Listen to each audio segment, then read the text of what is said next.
Hello friends, the topic of today's discussion is miscellaneous provision of GST. Though these are not the miscellaneous otherwise, all our provisions are important one, but in the syllabus of BCom Honors 6th semester, it is under the miscellaneous topic. So now this video lecture will cover these 5 topics: rules relating to refund, doctrine of unjust enrichment, zero rate supply, anti-profiting measures, and e-way bill. So the lectures on miscellaneous provisions will be a series of lecture.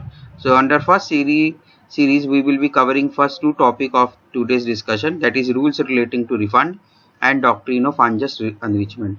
The remaining topics we will be covering under the coming video lectures. So first of one is rules relating to refund. You see, we have done various topics on calculating tax liability of one taxpayer or supplier. Like we have done the topic of electronic cash ledger, electronic tax liability, and input tax credit system.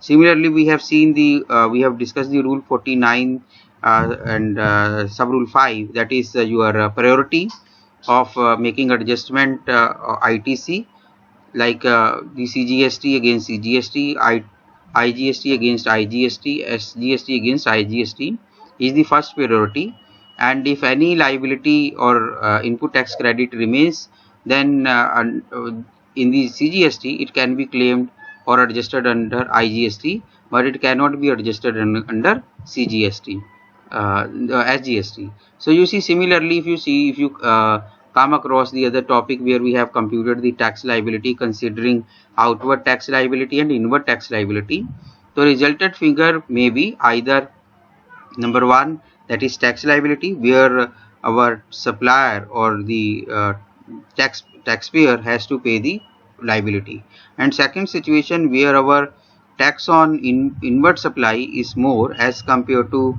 taxes paid on outward supply. In this case, situation of refund will arises. So in this case, rules relating to refund, first of let me show you the provisions that are governing the sections of refund, or what is the procedure to claim refund. Section 54 to 58 state the provision of refunds that are covered under chapter 9 of the CGST Act. Then rule 89 to 97 of the CGST rules explain detailed procedure of refunds, and section 15 of IGST, it explains only single provision, that is refund on supply of goods to tourists leaving India. So the rest of provision of refund under IGST is equally applicable as defined by section 54 to 58 of CGST Act. Now under this video lecture we will be covering first of all situations leading to refund claim. Then under rule 89 we will discuss procedure of refund claim. Then section 54, that is time limit to claim refund, special reference to explanation 2 to section 54, and last is that is doctrine of unjust enrichment given under section 54 subsection 5. Let me clear it more, that section 54 subsection 5 is not defining the principle of unjust enrichment. Rather, the provision leading one situation that we need to discuss what is the doctrine of unjust enrichment.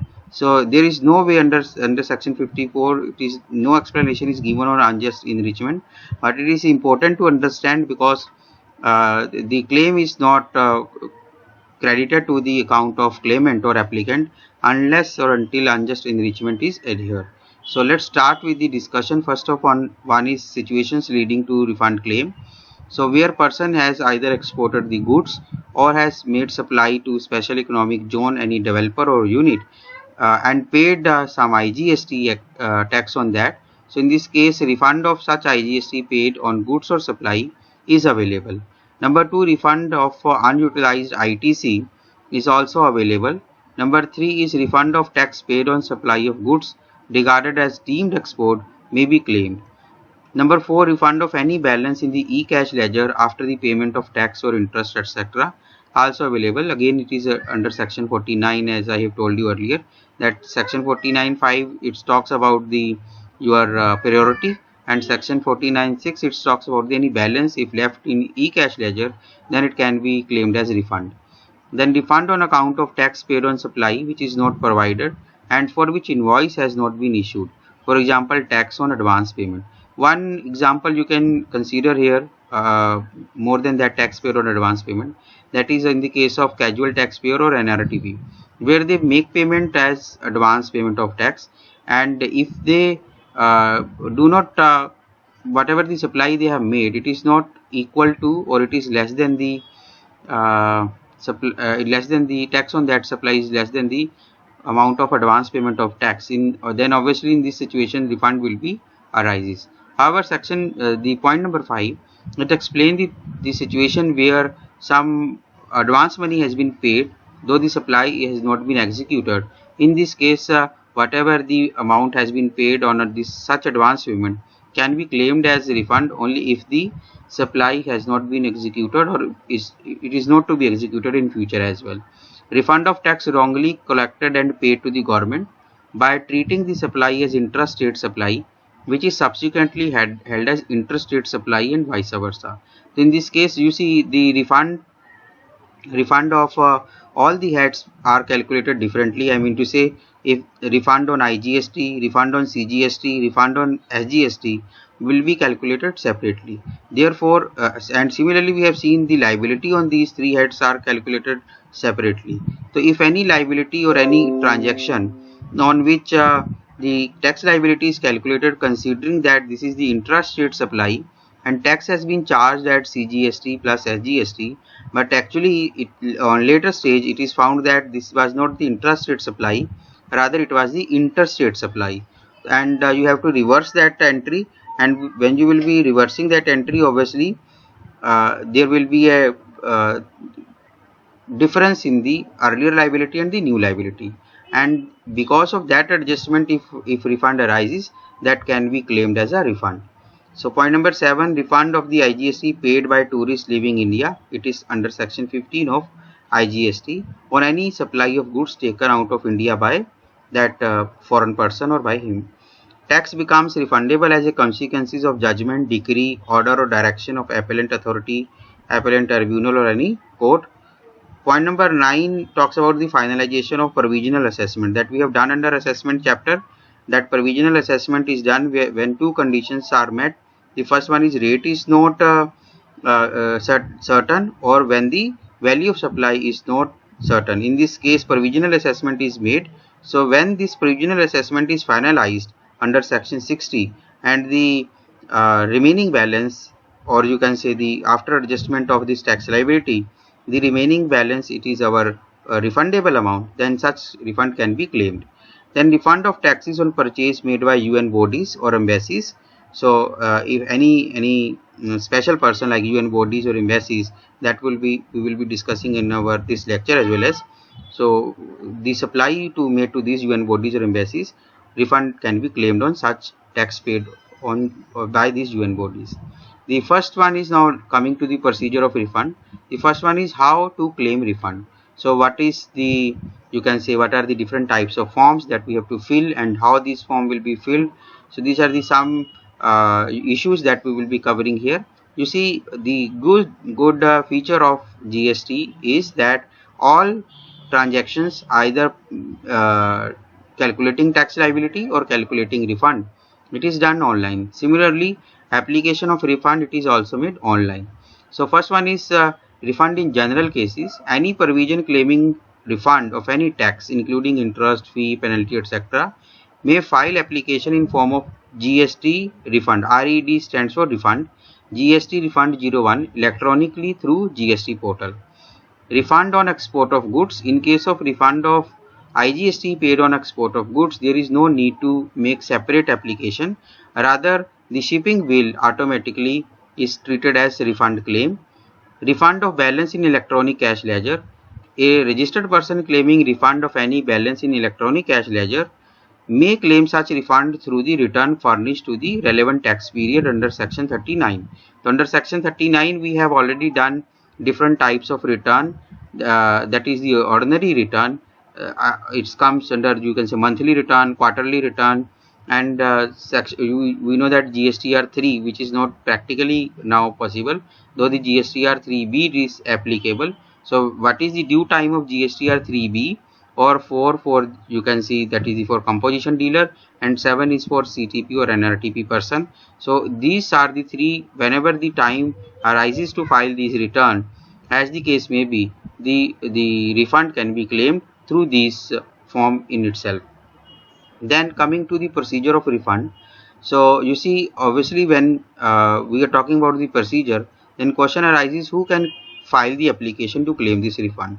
However, generally in the normal case, the supplier of the goods or services is the person who will be entitled to claim the refund. But in the case of deemed export, either recipient or supplier are allowed to file the refund application.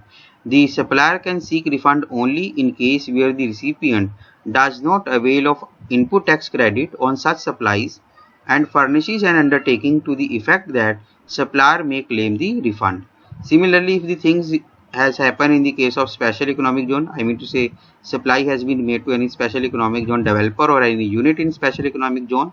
In this case, supplier of goods after such goods have been admitted in full in the special economic zone for authorized operation. So one certificate has to be collected from these special economic zone developer or unit, or you can say from the authorized person, that such goods those have been transferred by the supplier to such special economic zone has been fully admitted in the operation of special economic zone activity. Then a supplier of services along with such evidence regarding the receipt of services for authorized operation as endorsed by the specified officer of special economic zone. Under CTP and NRTP, who is eligible to claim this refund and when? The amount of advance tax deposited by CTP or NRTP shall be refundable only when such person has, in the respect of entire period, furnished all the returns required under section 39. So it means to say, if one person of CTP or NRTP failed to file his regular return, then he is not entitled for the refund. So regular return is the precondition to claim the refund. Refund to be claimed at last required return to be furnished by the CTP or NRTP, because we know that the time duration, registration time is defined 60 days or you can 90 days or 180 days. So whenever the last time period, the last return they will file, so this will be the period when they can claim the application for the refund. Now the time limit for claiming refund, generally the time limit for refund is 2 years, but if you read the explanation 2 to section 54, the full line is, any person claiming refund may make an application before the expiry of 2 years from the relevant date. Now in this case it is important what is the relevant date that we have to determine. So explanation 2 to section 54 give the complete list. However, in this video lecture I am disclosing you only the important list of the transaction where the relevant date will be decided as per the cases. Number 1, in the case of export, so the first case is export of goods by sea or air. The date on which ship or aircraft in which such goods are loaded leaves India.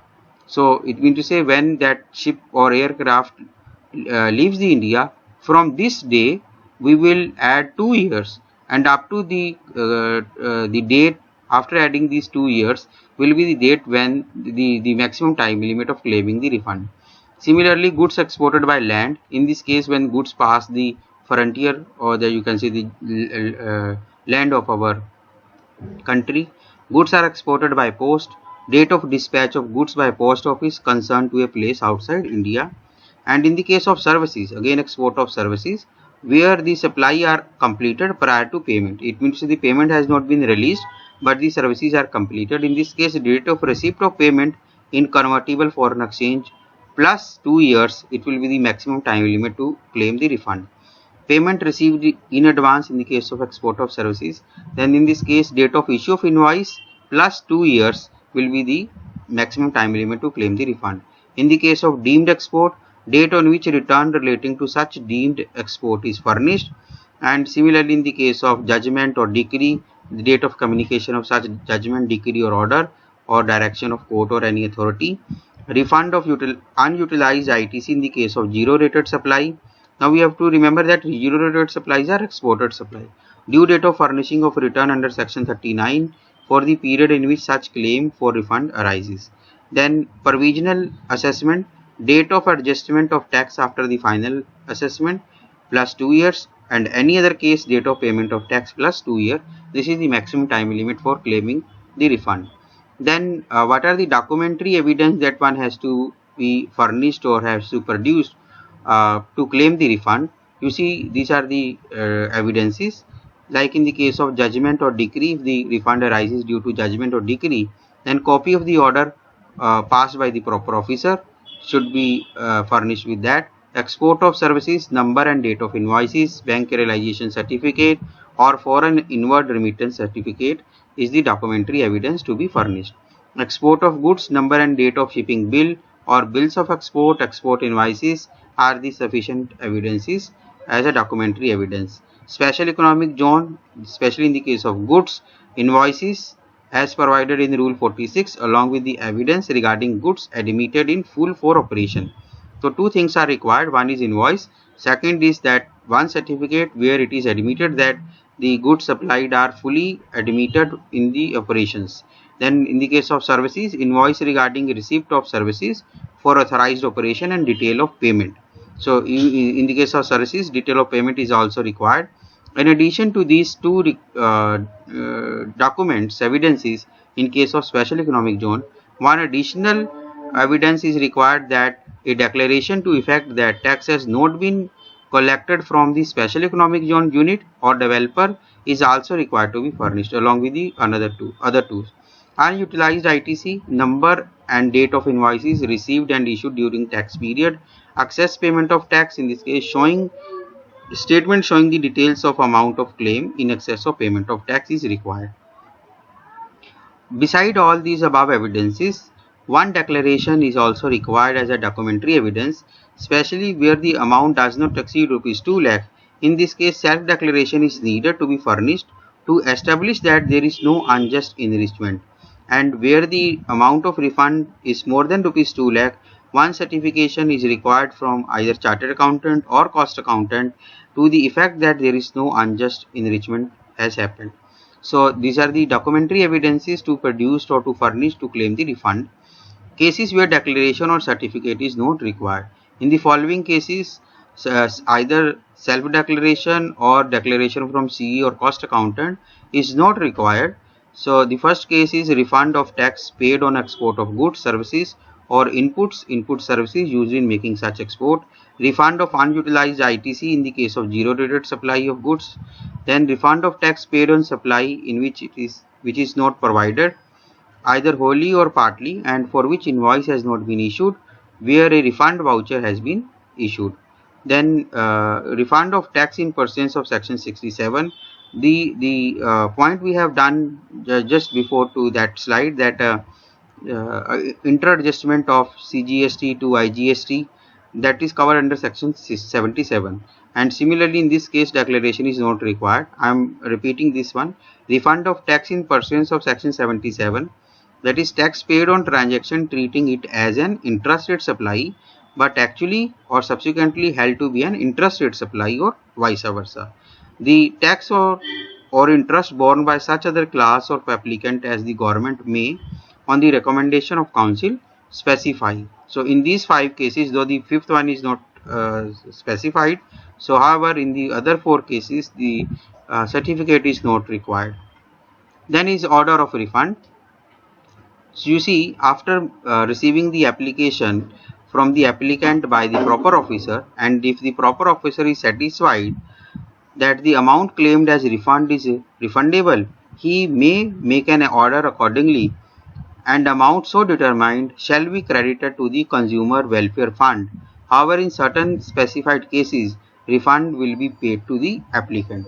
Now you see, the section 54 subsection 5 says that first of all, when the refund is permissible, then it will be shifted to consumer welfare fund. So first of all, it will be shifted to consumer welfare fund. It will not be paid directly to the applicant or to the taxpayer. So the question arises, why this happens? This is the case where the doctrine of unjust enrichment takes place. So you see, after crediting to the consumer welfare fund and before transferring that amount, refund amount, to the applicant, one test has to be performed. The test is that the unjust enrichment. So we have to see what is that the test of unjust enrichment.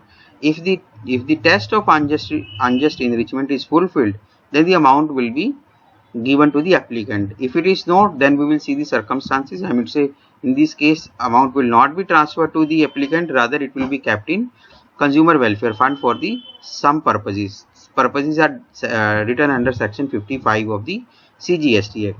So now let's see what are the provision on unjust enrichment, or what is the doctrine of unjust enrichment. So you see,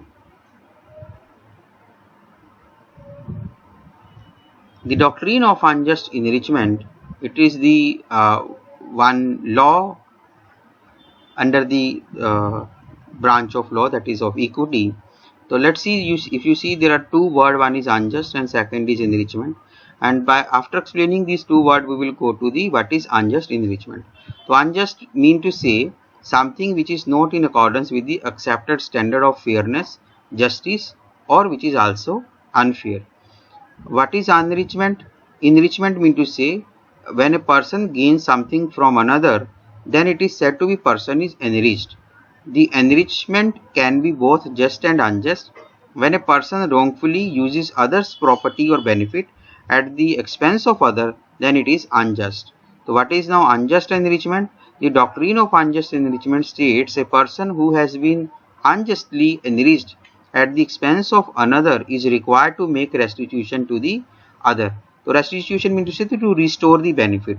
The meaning is that if a person has gained benefit from other person and thereby causing loss the other person, then the person in benefit is required to reimburse the plaintiff equal to the amount of benefit received by the defendant. So here the plaintiff is our customer, you can say, and defendant is our the supplier who has collected the tax from the customer, but at the time of refund, if that refund is not given to the customer, then it will be called as unjust enrichment.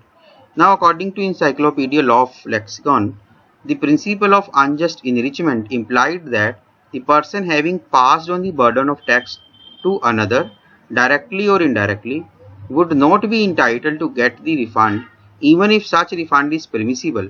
Having passed on the burden of tax to another person, it would be clearly as a case of unjust enrichment if the seller is able to get the refund from the government of the tax paid, notwithstanding the incidence of the tax having already been passed on the purchaser. Now you see, this is the one good definition given under this encyclopedia of unjust enrichment. Now we have to see that what are the other conditions, or you can say explanation of unjust enrichment. So if you see one legal maxim of this unjust enrichment, it is also called as nemo dat loco plateri ex aliena jactura, which means that no one should grow rich out of another person's loss.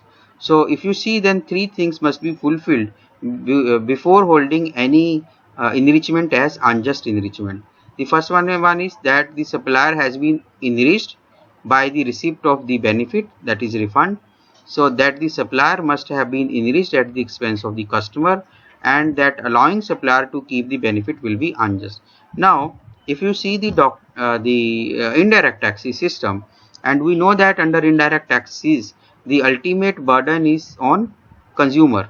So consumer is the ultimate taxpayer, and if you see by any reason, directly or indirectly or by any mistake, if any tax has been refunded to the supplier or the taxpayer, so that the benefit of that tax or refund, it should be given to the consumer, because ultimately who has paid the tax? The consumer has paid the tax. And if that refund is not moving to the consumer, then the amount will be kept by the this taxable person, or you can say our supplier, and this amount will be enriching our supplier, though he is not the original person who is entitled to get this benefit, because he has not paid the tax. He is the only mediator who has collected the tax from the customer and deposited it to the government. So that's why the benefit of this refund, it should be reached to the customer as well as. So if it is not reaching to the customer, then we will say this is the unjust enrichment of the supplier. So you see the three things again. One is that supplier has been enriched by the receipt of benefit, mean to say whatever the benefit has been that is allowed by our proper officer, it has enriched the supplier. Number two, supplier must have been enriched at the expense of customer. At the expense of customer mean to say the expense, or you can say tax, actually has been paid by the customer, but the benefit it is not going to that customer. That allowing the supplier to keep the benefit will be unjust. So if still we are allowing our supplier to keep this benefit with in his own pocket, then it will be injustice to the customer, and it will be unjust enrichment of the supplier. Now there is one leading case on unjust enrichment, that is Trilok Chand Moti Chand versus Commissioner of Sales Tax, where this doctrine of unjust enrichment has evolved. In this case, one firm of Bombay, state of Bombay, because it is before the constitution of state of Maharashtra, that was state of Bombay, which includes some part of Gujarat and various part of Maharashtra and some part of MP, and that was known as state of Bombay. And now you see in this case state of Bombay, there is one supplier, a firm, who paid taxes on outward supply in respect of some sales made to the consumer outside the state of Bombay. So though he was making sale outside the Bombay, that's why he was not required to collect any sales tax on that particular supply. So it is the case of sales tax. So though it is the old case, but it is the founder case of the unjust enrichment. So in this case, on later stage, this firm has applied for the refund because it was not liable to pay tax on such particular sales, and the firm had itself collected the tax money from its customer.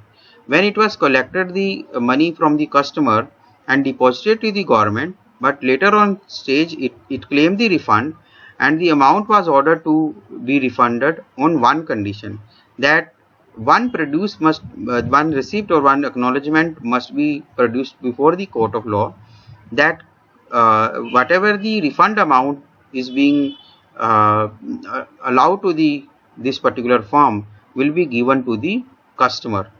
So in this case, this was the question of refunding the amount to the customer, and court has passed this order that whatever the amount, if this firm has produced the evidence that the amount of refund will be transferred to the customer, or the incidence of tax has not been shifted to the customer, then the refund money will be allowed.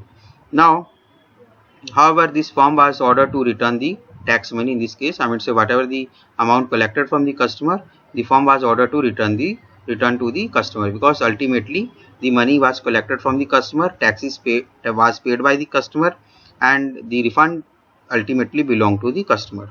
Now from this, if you see the read section 54 subsection 5, you will see the language of the section which is talking about the unjust enrichment.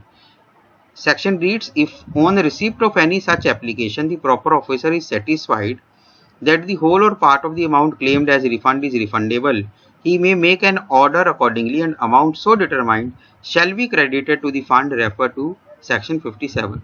Actually, under section 57, consumer welfare fund has been written, and how it will be utilized, it is written. So first of all, it is credited to this fund before moving to before crediting the amount to the applicant. Now from this onward, doctrine of unjust enrichment in case of GST refund arises. So what it says the above made discussion leads us to the consumer welfare fund, and whatever the amount not paid to the taxable person who has applied for the refund. So what it states, if the supplier of goods and services has recovered GST from the recipient, means that incidence of tax has been shifted to the customer. It is clear that he has passed on the burden to the recipient and has already recovered GST from him. In such cases, refund of excess GST paid will amount to additional but undesired profit to the supplier. It will not be equitable to refund the duty to him, and accounted as unjust enrichment. So it means to say, to whom that benefit should be transferred, it should be transferred to the customer. If it is kept by the supplier, then it accounts to the unjust enrichment. Further refund should be paid to customer who have borne the burden of GST. However, in majority of cases, it is not practicable to identify individual consumer and pay refund to him. At the same time, the GST, if illegally or mistakenly collected, and hence cannot be retained by the government. So in both cases, if government is retaining that amount, it is unjust enrichment. If it is retained by the supplier, again it is unjust enrichment. So this amount ultimately should go back to the customer. In leading case, one more case is that is of Union of India versus Roplas Limited. So in this case, this was suggested that wherever such situation arises of unjust enrichment, the refund amount should be transferred to Consumer Welfare Fund instead of paying it to the supplier. The fund may be used for activities of protection and benefit of consumer. With this view, the concept of unjust enrichment was introduced in Central Excise Act and Custom Act with effect from 20th September 1991. My sincere advice to you that you should refer these two cases, that is Tarlok Chand Motilal Chand versus Union of India and Union of India versus Roplas Limited in your exam. So because these are the two leading case, one case to evolve the principle of unjust enrichment, and second case which is leading to the evolvement of Consumer Welfare Fund. So since this 1991 Consumer Welfare Fund is there, and the same principle has been adopted by the GST Council during framing our GST law. Now, important points, that is the learning that we have done till time. One is unjust enrichment means retention of benefit by a person that is unjust or inequitable. The situation of unjust enrichment occurs when a person retains money or benefits which is injustice in the eyes of justice, equity and good conscience belong to someone else. The principle stipulates that no person can be allowed to enrich himself at the cost of other. A right of recovery under doctrine of unjust enrichment arises where retention of benefit is considered contrary to justice or against equity. This principle revolves around the restitution of rights. Then under GST, a person is entitled to get refund only if such person has not passed the incidence of tax, that is, he has not put the burden of tax on consumer, because in GST it is the consumer who is the ultimate taxpayer. Where the burden has been shifted to the recipient, that is, tax has been collected from the consumer, and refund is possible only if such benefit is restored to consumer. The feature of shifting of burden to ultimate consumer is the key attribute of indirect taxes, thus of GST as well. Since the consumer is the ultimate taxpayer, therefore any amount of refund should be transferred to consumer. But practically locating consumer is not possible in all cases. It is for this reason that every refund claim, if sanctioned, is first transferred to Consumer Welfare Fund. If the claim of refund accepts the provision given under section 54 subsection 8, fulfill the test laid down under the doctrine of unjust enrichment, then it will be transferred to or credited to the applicant account. The condition of self-declaration in the case of amount is less than 2 lakh, or the certificate from chartered accountant or cost accountant if the amount is more than of rupees 2 lakh of a refund is required to be furnished along with the application of refund claim. The role of CA and cost accountant is very important here, because they are the person who will certify that whether the tax incidence has not been passed on to the customer or the refund benefit has been transferred to the customer or not. These two are adhering the principle of just and equity. Now, when the principle of unjust enrichment is not applicable, section 54 subsection 8 is the overriding section to the section 54 and 5, which lists down the some situation where unjust enrichment principle is not applicable. Number 1, refund of tax paid on zero rated supply on inputs and input services used in making such zero rated supply. Refund of unutilized input tax credit. Refund of tax paid on supply which is not provided either wholly or partly, and or which invoice has not been issued, or where refund voucher has been issued. Then refund of tax in pursuance of section 77 where tax has been wrongly transferred from CGST or SGST to IGST or vice versa. The tax and interest, if any, or any other amount paid by the applicant if he had not passed on the incidence of such tax and interest to any other person, or the tax or interest borne by such other class of applicants as the government may on the recommendation of council specify. So these are the, you can say, 5-6 cases where the principle of unjust enrichment is not applicable. It is not the case that unjust enrichment is not applicable. Rather, if you see minutely, these are the 6 cases where the principle of unjust enrichment is you can say the principle of unjust enrichment is not applicable due to that in these cases the burden of tax has not been shifted to the customer. That's why unjust enrichment is not applicable. Like if you take the case of refund of tax paid on zero rated supply on inputs or input services used in making of such zero rated supply. So it means to say zero rated supply, either you have exported the goods or you supplied the goods to special economic zone. In this case, unjust enrichment is not applicable because you have not collected anything from the customer, because you can't make you can't impose tax in such case of supplies. Similarly, if you see the case number 3, refund of tax paid on supply which is not provided either wholly or partly and for which tax invoice has not been issued. Let's say one person required to make some advance deposit. So advance deposit has been made for in pursuance of some supply, but actually this supply is not executed. So in this case, when supply is not executed, obviously there is no outward tax liability. So that's why there is no transfer of incidence of transfer of the tax burden. So obviously unjust enrichment is not applicable. If you go through all these 5 points one by one, then you will see, yes, of course, these are the, you can say, the 5 provisions are not bypassing the law. Rather, it is the situation where unjust enrichment is not applicable because no burden of tax has been shifted to second party. Now the question is that after claiming the refund, fulfillment of the test of unjust enrichment, now these are the situation that we have done right in the previous slide, that where the refund will be credited directly to the claimant. So only in these 6 situations refund will be directly transferred or credited to the claimant account. Otherwise, it has to pass the test of unjust enrichment. Now let's see what are the utilization of consumer welfare fund. So amount credited to this fund shall be utilized by the government for the welfare of the consumer in such manner as may be prescribed. However, under Rule 97(4), it talks about one standing committee who shall make recommendation for a proper utilization of money credited to that fund for the welfare of consumer. So ultimate objective of this fund is only the welfare of consumer. Then refund to UN bodies and embassies, etc.